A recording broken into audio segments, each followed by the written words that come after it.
So now we need to work on the bookings. So I'm going to open up the bookings here, and then I'm going to type the following.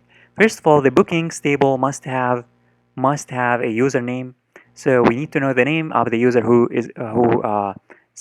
wants to get treated or get treatment. So I'm gonna say here username. And then we need also the ID of that user. The ID is always going to be unique. So I'm going to say table. It's very important to have something unique.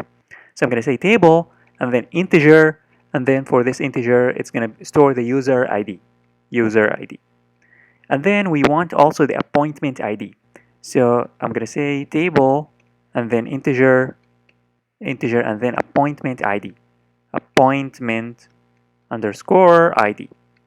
And then we also want the department name. I'm going to say table and then department uh, and then um, and then string, actually string, and then department name. Department name.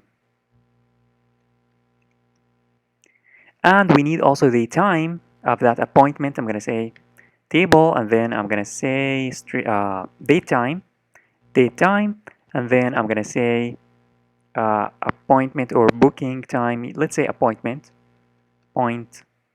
appointment date.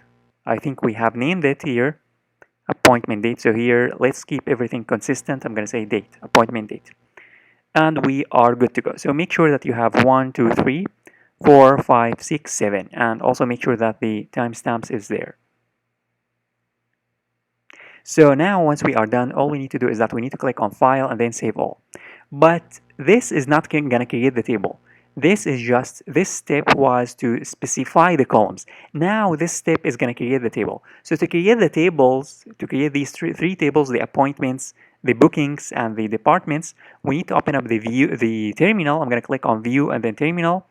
And then in the terminal, you need to type the following. You need to type PHP artisan and then migrate.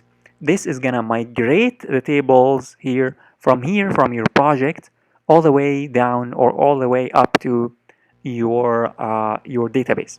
So once you have typed this PHP artisan